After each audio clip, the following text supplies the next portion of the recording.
반갑습니다. 송지준입니다. 최근 들어서 배소연 씨에 대해서 지금까지 논의가 되어 왔지만 묻혀 있었던 사건이 재조명되고 있는데요. 그리고 또 11월 달이 이제 그 슈퍼위크다라는 얘기가 있지 않습니까? 11월 14일에 김혜경, 15일에 25일에 이재명, 뭐 연달아 가지고 지금 11월 달에 관련된 사람들의 이재명 부부의 선거가 나오다 보니까 슈퍼위크다 뭐 이런 얘기까지도 나오고 있는 상태인데 저는 이제 그 이재명에 대한 선고가 나오고 김혜경에 대한 선고가 나와서 두 사람에 대한 사법 정의가 조금씩 이루어진다면 지금까지 묻혀 있었던 배수연이가 드러나는 것처럼 머지않아 김현지와 관련된 논란도 드러날 수 밖에 없다라고 봅니다. 특히나 이제 그 지난 대선 때 같은 경우는 여러 가지 논란이 많았었습니다. 김현지 씨 같은 경우는 이제 백현동 개발을 할 때도 성남의제 20일이라고 하는 그 시민단체, 그 시민단체인데 사실상 이제 그 증언들을 들어보면은 이게 시민단체가 아니라 이재명의 비서실 역할을 했다. 김현지가 사무총장 이로서. 그래서 뭐 그 사무실 같은 경우도 시장실 바로 옆에 있었다라는 거 아니에요. 2층에 있는 그 집무실 바로 옆에. 그리고 백현동 개발을 할 때도 그렇게 어떤 환경 영향 평가 같은 걸로 영향을 끼치기도 했고. 그리고 아싸리 그냥 뭐 김현지 본인 스스로도 정진상과 마찬가지로 그쪽에다가 또 아파트 같은 거를 청약을 받기도 하고요. 대장동에다가 아파트 청약을 받기도 하고. 그리고 또 배소연한테 증거인멸을 교사했다라고 하는 논란도 있었고요. 그리고 오늘 제가 말씀드리고자 하는 거 이른바 김혜경의 낙상 사고에서도 김현지 씨가 분장하고 김혜경 척했다 이런 논란까지도 있었습니다. 물론 이재명과의 무슨 뭐 불륜 논란 그런 거는 빼놓고 얘기할 수가 없겠죠. 자, 그러면 오늘 제가 좀 얘기해 보고자 하는 것은 낙상 사고를 둘러싸고 그때 당시 의아했던 점이 몇 가지가 있는데 배소연에 대해 가지고 의아하다라고 말씀드렸던 것도 묻혔지만 지금 나오고 있지 않습니까? 저는 이 김현지와 관련된 그리고 또 김혜경의 낙상 사고와 관련된 의아한 점들도 아마 얼마 안 가가지고 다시 재조명이 될 거라고 저는 봅니다. 자, 그러면 그때 당시 이제 그 사건이 좀 어땠냐? 바로 전날, 그게 이제 그때 당시 8일이었는데요. 점심 식사 후부터 김혜경 씨가 오심과 구토 등의 증상이 있었다라고 해요. 그랬다가 이제 그 9일 00시 50분 정도쯤 됐다가 자정을 넘고 50분쯤 됐다가 화장실에서 구토하다가 3분 동안의 의식 소실이 있었다라는 겁니다. 그러니까 화장실에서 구토를 하다가 이게 의식 소실까지 갔다라는 것이고 그렇게 의식 소실하는 중에 왼쪽 눈 부분을 부딪혔다. 이렇게 이제 당시에는 기록이 되어 있었습니다. 그러니까 이게 정리를 좀 해본다면은 50분 정도쯤에 화장실에 들어가서 구토를 하다가 의식 소실이 왔는데 그 과정에 이제 꽝 하고 넘어지다 보니까 뭐 바닥 같은데 넘어졌는지 이렇게 이제 좀 찢겨가지고 그렇게 열상이 발생했다라는 거죠. 근데 이거는 뭐 처음에 이제 그 얘기했던 것처럼 그냥 단순히 뭐 넘어졌다와는 좀 다른 내용이기도 했습니다. 그러다 보니까 이게 이재명 대표의 와이프라고 하는 이유만으로도 야 이거 이재명 대표가 찢은 거 아니냐 뭐 별의별 얘기가 많이 나왔었죠. 그렇죠. 무슨 뭐 골프채를 가지고 무슨 뭐 팼다 뭐 별의별 얘기가 그때 당시 많이 나왔었는데 워낙에 이제 얘기가 많이 퍼지다 보니까 민주당 쪽에서도 강경 대응을 했었습니다. 관련돼 가지고 뭐 법적 조치까지도 취하고 심지어 신고 과정부터 수술까지 모든 내용들을 갖다가 민주당 입장에서는 다 공개를 했었는데 자 실제로 이재명 대표가 신고를 했던 시간이 9일 새벽 0시 56분 정도였습니다. 56분 정도에 휴대전화로 119에 신고를 했고요. 당시 이제 그 요청했던 내용이 아내가 구토, 설사 증상을 호소하며 얼굴에 열상이 있어 응급실에 가야 한다. 뭐 이렇게 이제 얘기를 했다라고 합니다. 자, 그런데 그때 당시 이제 구체적인 119 신고 녹취록까지도 공개를 했었는데 그 녹취록 하나 좀 보여주시게 되면은요. 자, 요게 이제 그 녹취록인데 앞에 얘기가 이렇게 나와 있습니다. 접수자가 이제 그 있고 신고자가 이재명이죠. 무엇을 도와드릴까요 하니까 여보세요 여기 몇몇 동이다. 자기 이제 주소를 얘기를 합니다.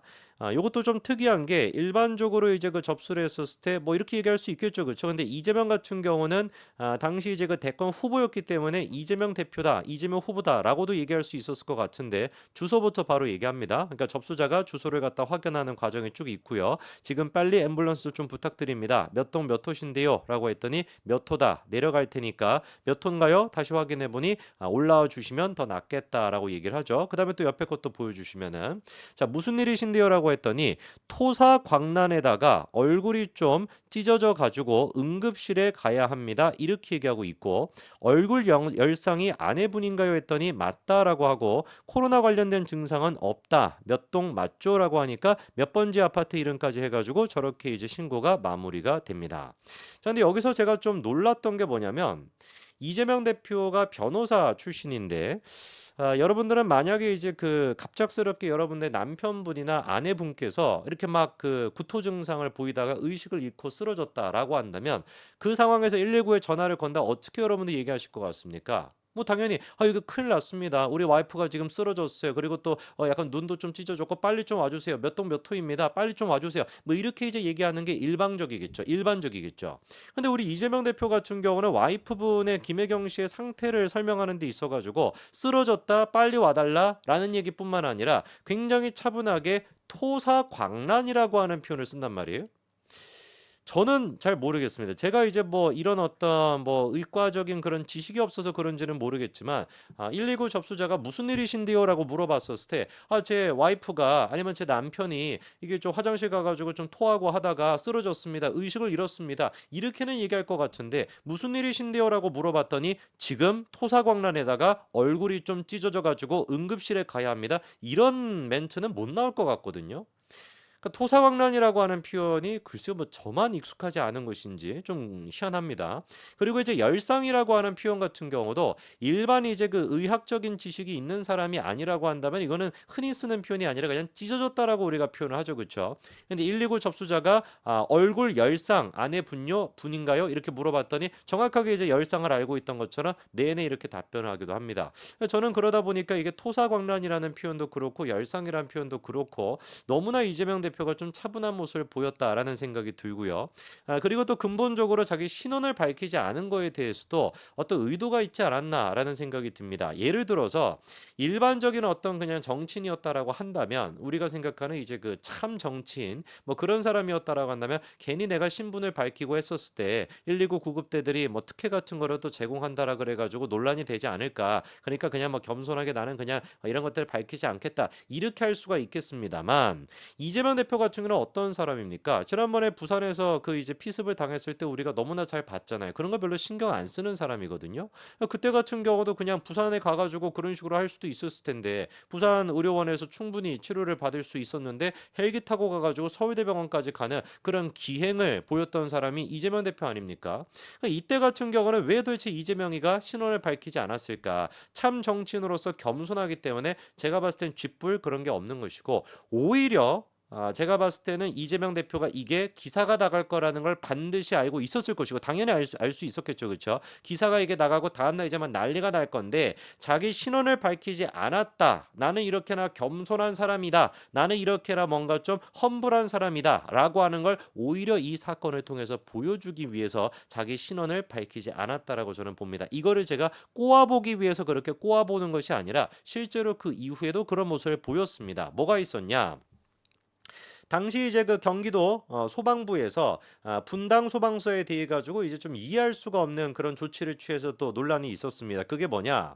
밤샘 근무했던 구급대원, 그러니까 이재명 대표 이 집으로 출동했던 구급대원들 있잖아요. 그 구급대원들을 갖다가 3명 가까이를 불러내 가지고 질책을 했다라는 겁니다. 이 도대체 뭔 헛소리인지를 보니까 1시 20분, 새벽 1시 20분 정도에 김혜경 씨를 이제 그 이송을 했죠. 그렇죠? 근데 그 구급대원 3명을 갖다가 같은 날 정오쯤에 불러가지고 30분 정도 동안 질책을 했다라는 거예요. 이유가 뭐냐? 아니 다른 사람도 아니고 지금 VIP인데 VVIP 아니냐? 대통령이 지금 될 수도 있는 그런 사람의 와이프를 갖다가 이송하는데 왜 보고를 하지 않았냐? 왜 김혜경이라고 보고하지 않았냐?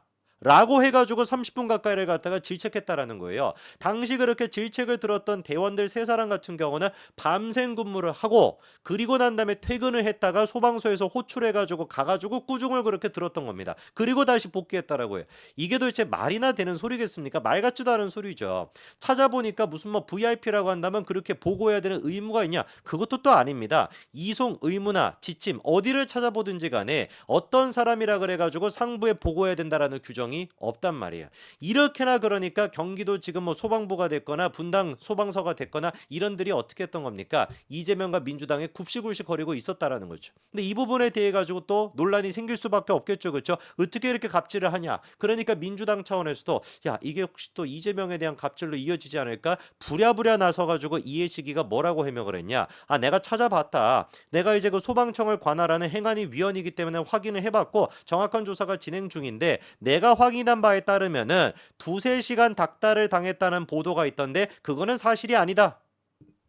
민주당 애들의 해명의 주특기가 뭡니까? 일부를 갖다가 전체인 것처럼 포장해가지고 선동하죠. 두세 시간 닥달을 했다는 보도가 어디 나왔는지는 모르겠습니다만 대다수의 보도 같은 경우는 30여 분이라 그랬거든요. 그러니까 이게 나중에 또 해명이 구라라고 밝혀졌다. 실제로 닥달했다라고 한다면 뭐라고 이해시기가 나와가지고 또 말 같지도 않은 소리 하겠습니까? 내가 언제 뭐 30분이라 그랬냐? 두세 시간 닥달한 적이 없다 그랬지. 이렇게 또 빠져나가는 거 아닙니까?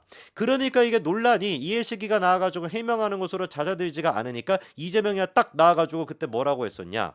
119가 도착했었을 때 저는 복장을 갖추고 저희가 누구인지 끝까지 말하지 않았으니 그들이 제가 누군지 알 필요도 없지만 알 수도 없었을 것입니다. 저는 이렇게나 험불하고 이렇게나 무슨 뭐 정치인으로서의 특권을 내려놓고자 하는 사람입니다. 그래서 지난 대선 때 같은 경우는 맨날 허구한 날 했던 얘기가 뭡니까? 정치인 특권 내려놓겠다. 체포 그거 같은 것도 불체포 특권 같은 거 내려놓겠다. 나중에 가서 어떻게 합니까? 불체포 특권 내려놓습니까? 한마디 그냥 뭐 사실로 그 드러나는 게 없어요. 다 개구라 아닙니까? 다 개구라. 온통 그러니까 이재명이라는 인간의 머릿속에는 뭐밖에 없는 거예요. 자기 아내가 이런 식으로 다치는 거, 지가 피습당하는 거, 이 모든 것들을 갖다가 정치적으로 어떻게 이용해 먹을까? 이 생각으로 그냥 똘똘 차 있는 사람이다. 저는 그렇게밖에 보이지가 않습니다. 그리고 실제로 이해 씨가 그때 사진도 공개를 했었는데요. 다음 거 사진 하나 보여주시면은 이런 사진을 갖다가 이해 씨가 공개하면서 뭐라고 했습니까? 이재명을 페밀리스트다 이렇게 표기했었어요. 이게 무슨 소리냐? 페미니스트와 패밀리 두 가지를 합쳐가지고 페밀리스트다. 우리 이재명 대표는 이렇게나 다정다감하시다. 현관을 나갈 때 키스할 정도로 부부간이 좋다. 여성에 대한 진보적 시각에도 불구하고 마초적 상상을 하는 분들이 많은데 그렇지가 않다. 아니, 말이라도 하지 말고 가만히라도 있든지. 저런 사진을 갖다가 공개하면서 야 이재명 대표는 진짜 나갈 때도 맨날 키스하는 사람이야. 이렇게나 막 여성에 대해 가지고 따뜻한 사람이야. 누가 믿겠냐고요 그거를. 그냥 본능적으로 인간이 느끼는 거 아닙니까? 이재명 그냥 머릿속에 상상을 딱 해보세요. 이재명 가족 여성 사랑 키스 이런 게 떠오르십니까? 찢는다. 뭐 어떻게 된다. 뭐 이런 것밖에 생각이 안 나죠. 그게 뭐 누가 뭐 그 선동을 한 겁니까? 이게 뭐 머릿속에다가 집어넣은 겁니까? 인간의 본성으로서 그냥 자연스럽게 느껴지는 겁니다. 모든 것들이 민주당은 그러니까 쇼밖에 없는 거예요. 나중에 그래서 김혜경이가 처음 외출을 한답시고 외출하는 그 장면조차도 또 쇼를 하지 않았습니까? 다음 거 기사 보여주시면은 그냥 나오면 나오는 것이지 무슨 뭐 희한찬란하게 저렇게 다스베이다 같은 복장을 해가지고 저 지금 뭐 뒤집어 쓰고 있는 저기 뭡니까 저거 뭐라고 하죠? 망토라고 합니까 저거? 적어도 뭐 로로피아라다 뭐 이런 식의 논란까지도 있었죠. 수백만 가까이 한다라고 하는 그 뭔지는 모르겠지만 뭐 저런 식으로 이제 그 다스베이다 복장을 입히고 김혜경 씨 인척하면서 기자들을 따돌리겠다라는 식으로 하고 그리고 난 다음에 저 때도 이제 경찰차가 한 3대인가 4대가 와가지고 20명이나 왔었다라는 거 아니에요. 이 뭡니까 신입니까 이게? 벌써 뭐 대통령입니까? 그런 식으로 모든 것들이 그냥 이재명은 어떤 거예요? 쇼밖에 없는 겁니다. 저때 이제 다스베이다 복장을 하고서 난리를 쳤던 것이 김현진지 아닌지는 모르겠습니다만 제가 봤을 때는 일단 생김새로 봤었을 땐 배소연이가 아닐 가능성이 높아 보이고요. 저렇게 이제 그 카니발 차에 그거나 생각해 봤을 때 얼굴형이나 이런 것도 배소연은 아닌 것 같은데 누군지는 모르겠습니다만 아무리 이런 식으로 쇼를 해가지고 지금까지 버텼다라고 할지라도 김현지가 아무리 그런 식으로만 잔머리를 굴려가지고 그림자 시세다 뭐다라고 까분다라고 할지라도 두고 보자고요. 배소연이조차도 결국에 다 드러나는 것처럼 이재명과 김혜경에 대해서 슈퍼위크가 지나고 선거가 나오고 난 뒤에는 김현지와 이 열상에 대한 이 낙상 사고에 대한 이 모든 쇼들도 결국에 국민들이 아실 수밖에 없을 겁니다. 여기까지 말씀드리겠습니다. 감사합니다.